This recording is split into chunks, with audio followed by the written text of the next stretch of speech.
Livro O Grande Enigma. De Leon Denis. 1911. Capítulo 7. A ideia de Deus e a experimentação psíquica. Até aqui, em nosso estudo da questão de Deus, mantivemo-nos no terreno dos princípios.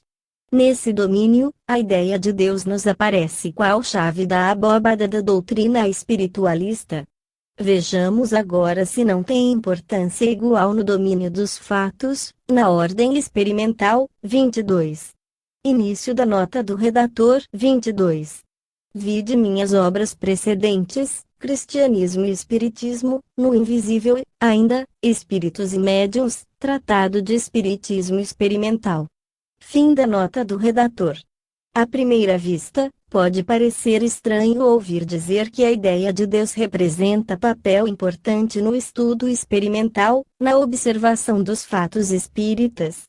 Notemos primeiramente que há tendência, por parte de certos grupos, para dar ao espiritismo caráter sobremaneira experimental, para fazer-se exclusivamente o estudo dos fenômenos, desprezando-se o que tem cunho filosófico, tendência para rejeitar tudo que possa recordar, por pouco que seja, as doutrinas do passado, para, em suma, limitar tudo ao terreno científico. Nesses meios, procura-se afastar a crença e a afirmação de Deus, por supérfluas, ou, ao menos, por serem de demonstração impossível. Pensa-se, assim, atrair os homens de ciência, os positivistas, os livres pensadores, todos aqueles que sentem uma espécie de aversão pelo sentimento religioso, por tudo que tem certa aparência mística ou doutrinal. Por outro lado, desejar-se-ia fazer do espiritismo um ensino filosófico e moral, baseado nos fatos, ensino suscetível de substituir as velhas doutrinas, ou sistemas caducos, e satisfazer o grande número de almas que buscam, antes de tudo, consolações para suas dores, uma filosofia simples, popular, que lhes dê repouso nas tristezas da vida. De um lado e de outro, há multidões a contentar, muito mais, até, de um lado que do outro, porque a multidão daqueles que lutam e sofrem excede de muito a dos homens de estudo. A sustentar essas duas teses vemos, de uma parte e de outra, homens sinceros e convencidos, a cujas qualidades nos congratulamos de render homenagem. Por quem optar? Em que sentido convirá orientar o espiritismo para assegurar a sua evolução? O resultado de nossas pesquisas e de nossas observações nos leva a reconhecer que a grandeza do espiritismo, a influência que adquire sobre as massas provém, principalmente, de sua doutrina. Os fatos são os fundamentos em que o edifício se apoia. Certamente, as fundações representam um papel essencial em todo o edifício, mas não é nas fundações, isto é, nas estruturas subterrâneas, que o pensamento e a consciência podem achar abrigo. A nossos olhos, a missão real do espiritismo não é somente esclarecer as inteligências por um conhecimento mais preciso e mais completo das leis físicas do mundo, tal consiste, primacialmente, em desenvolver a vida moral nos homens, a vida moral que o materialismo e o sensualismo têm amesquinhado muito. Levantar os caracteres e fortificar as consciências, tal é o papel do espiritismo. Sob esse ponto de vista, pode ser remédio eficaz aos males que assediam a sociedade contemporânea, remédio a esse acréscimo inaudito do egoísmo e das paixões, que nos arrastam aos abismos. Julgamos dever exprimir aqui nossa inteira convicção, não é fazendo do espiritismo somente uma ciência positiva, experimental, não é eliminando nele o que há de elevado, o que atrai o pensamento acima dos horizontes estreitos, isto é, a ideia de Deus, o uso da prece, que se facilitará a sua missão, ao contrário, concorrer-se-ia para torná-lo estéril, sem ação sobre o progresso das massas. Certamente, ninguém mais do que nós admira as conquistas da ciência, sempre tivemos prazer de render justiça aos esforços corajosos dos sábios que fizeram recuar cada dia os limites do desconhecido. Mas a ciência não é tudo. Sem dúvida ela tem contribuído para esclarecer a humanidade, entretanto, tem se mostrado sempre impotente para torná-la mais feliz e melhor. A grandeza do espírito humano não consiste somente no conhecimento, está também no ideal elevado. Não foi a ciência, e sim o sentimento, a fé e o entusiasmo que fizeram Joana d'Arc e todas as grandes epopeias da história.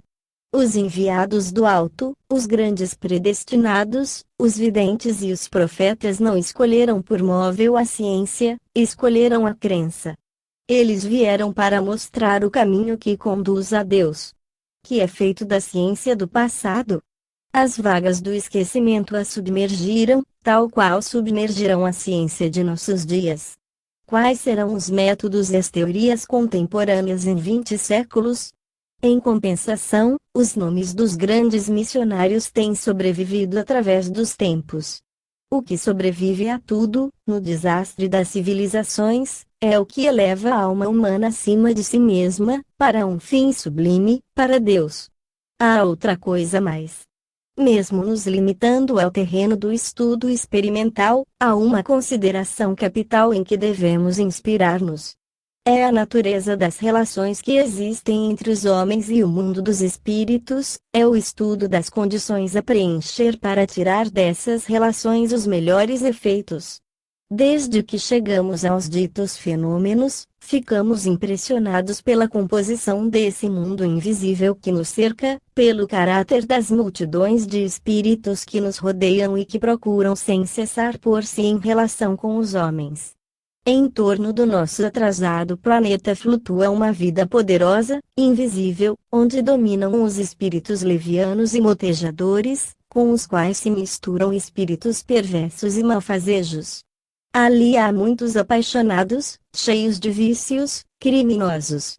Deixaram a terra com a alma repleta de ódio, com o pensamento saturado de vingança, esperam na sombra o momento propício para satisfazer seus rancores, suas fúrias, à custa dos experimentadores imprudentes e imprevidentes que, sem precaução, sem reserva, abrem de par em par as vias que fazem comunicar o nosso mundo com o dos espíritos. É desse meio que nos vêm as mistificações sem número, os embustes audaciosos, as manobras bem conhecidas dos espíritos experimentados, manobras pérfidas, que, em certos casos, conduzem os médiuns à obsessão, à possessão, à perda de suas mais belas faculdades, a tal ponto que certos críticos, fazendo a enumeração das vítimas desses fatos, contando todos os abusos que decorrem de uma prática inconsiderada e frívola do espiritismo, tem perguntado se não seria ele uma fonte de perigos, de misérias, uma nova causa de decadência para a humanidade. 23. Início da nota do redator. 23. Vide J. Maxwell, Fenômenos Psíquicos, páginas 232 a 235, Leon Denis, no Invisível, capítulo 22. Vide também Relatório de Congresso Espírita de Bruxelas, 1910, páginas 112 a 124. Fim da nota do redator. Felizmente, ao lado do mal está o remédio. Para nos livrar das influências mais existe um recurso supremo. Possuímos um meio poderoso para afastar os espíritos do abismo e para fazer do espiritismo um elemento de regeneração, um sustentáculo, um confortante. Esse recurso, esse preservativo é a prece, é o pensamento dirigido para Deus. O pensamento de Deus é qual uma luz que dissipa a sombra e afasta os espíritos das trevas, é uma arma que dispersa os espíritos malfazejos e nos preserva de seus embustes. A prece, quando é ardente, improvisada, e não recitação monótona, tem um poder dinâmico e magnético considerável. 24. Ela atrai os espíritos elevados e nos assegura a sua proteção. Início da nota do redator. 24. Obtemos a prova objetiva desse fato por meio das chapas fotográficas. No estado de prece, pelo contato dos dedos, seguimos impregnar as chapas de radiações muito mais ativas, de eflúvios mais intensos do que no estado normal. Fim da nota do redator. Graças a eles podemos sempre comunicar com aqueles que nos amaram na terra, aqueles que foram a carne da nossa carne, o sangue do nosso sangue que, da sombra do espaço, nos estendem os seus braços. Temos verificado, muitas vezes, em nossa carreira de experimentador, quando, em uma reunião espírita, todos os pensamentos e vontades se unem em um transporte poderoso, em uma convicção profunda, quando sobem para Deus pela prece, jamais falha o socorro. Todas essas vontades reunidas constituem um feixe de forças, arma segura contra o mal. Ao apelo que se eleva para o céu, há sempre algum espírito de escola que responde. Esse espírito protetor, a convite do alto, vem dirigir nossos trabalhos, afastar dali os espíritos inferiores, deixando somente intervir aqueles cujas manifestações são úteis para eles próprios ou para os encarnados. Há aí um princípio infalível. Com o pensamento purificado e a elevação para Deus, o espiritismo experimental pode ser uma luz, uma força moral, uma fonte de consolações. Sem esses requisitos ele poderá ser a incerteza, a porta aberta a todas as armadilhas do invisível, uma entrada franca a todas as influências, a todos os sopros do abismo, a esses sopros de ódio, a essas tempestades do mal que passam sobre a humanidade, a semelhança de trombas, e a cobrem de desordem e de ruínas. Sim, é bom, é necessário abrir veredas para a comunicação com o mundo dos espíritos, mas, antes de tudo, deve-se evitar que essas veredas sirvam a nossos inimigos, para nos invadirem. Lembremo-nos de que há nos mundos invisíveis muitos elementos impuros. Dar-lhes entrada, seria derramar sobre a terra males inúmeros, seria entregar aos espíritos perversos uma verdadeira multidão de almas fracas e desarmadas. Para entrar em relação com as potências superiores, com os espíritos esclarecidos, é preciso a vontade e a fé, o desinteresse absoluto e a elevação dos pensamentos. Fora destas condições, o experimentador seria o joguete dos espíritos levianos. O que se assemelha se ajusta, diz o provérbio. Com efeito, a lei das afinidades rege tanto o mundo das almas quanto dos corpos. Há, pois, tanto sob o ponto de vista teórico quanto prático e, ainda, sob o ponto de vista do progresso do espiritismo, a necessidade de se desenvolver o senso moral, de nos ligarmos às crenças fortes e aos princípios superiores, de não abusar das evocações, de não entrar em comunicação com os espíritos senão em condições de recolhimento e de paz moral. O espiritismo foi dado ao homem como meio de se esclarecer, de se melhorar, de adquirir qualidades indispensáveis à sua evolução. Se destruíssem nas almas ou somente se desprezassem a ideia de Deus e as aspirações elevadas, o espiritismo poderia tornar-se coisa perigosa. Eis a razão pela qual não hesitamos em dizer que o entregarmos-nos às práticas espíritas sem purificar nossos pensamentos, sem os fortificar pela prece e pela fé, seria executar obra funesta, cuja responsabilidade poderia cair pesadamente sobre seus autores. Chegamos agora a um ponto particularmente delicado da questão.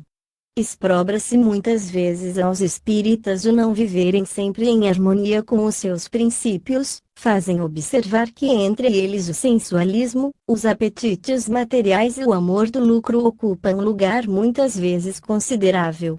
Acusam-nos, principalmente, de divisões intestinas, rivalidades de grupos e de pessoas, que são grandes obstáculos à organização das forças espíritas e à sua marcha para adiante.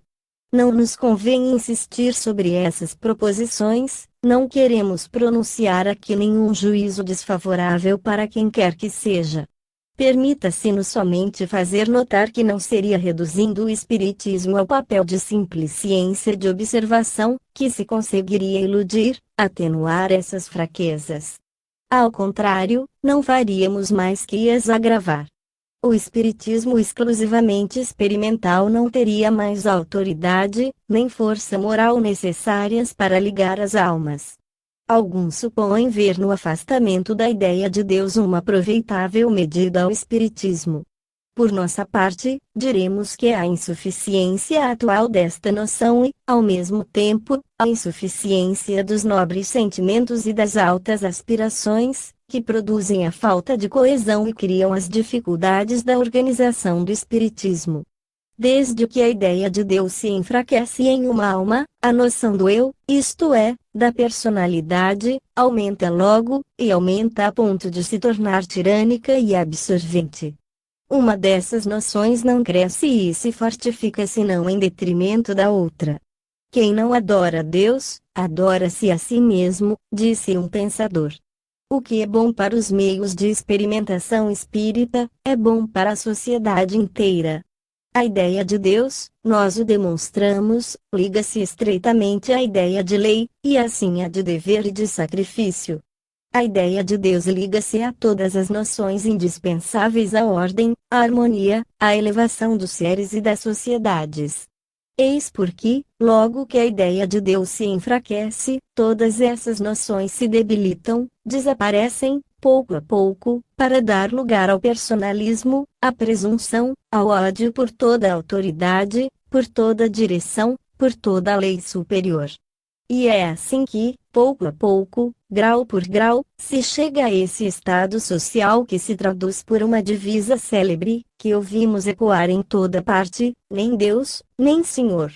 Tem-se de tal modo abusado da ideia de Deus, através dos séculos, tem-se torturado, imolado, em seu nome, tantas inocentes vítimas, em nome de Deus tem-se de tal modo regado o mundo de sangue humano, que o homem moderno se desviou dele.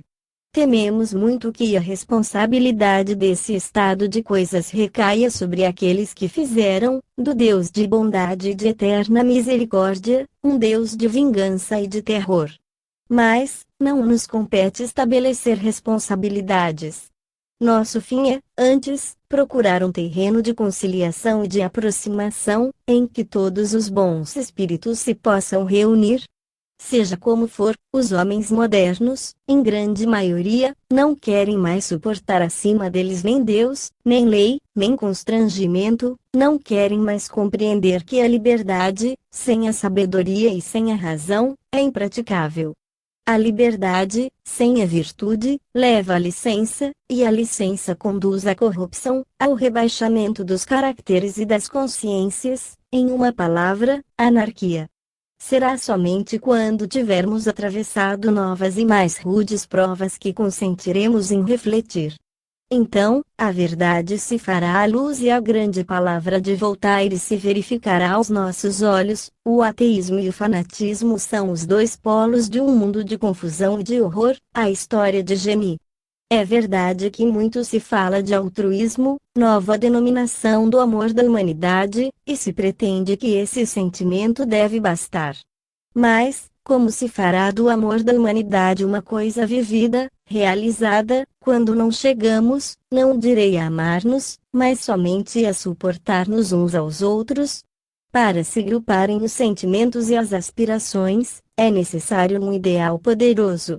Pois bem, esse ideal não o encontrareis no ser humano, finito, limitado, não o encontrareis nas coisas deste mundo, todas efêmeras, transitórias.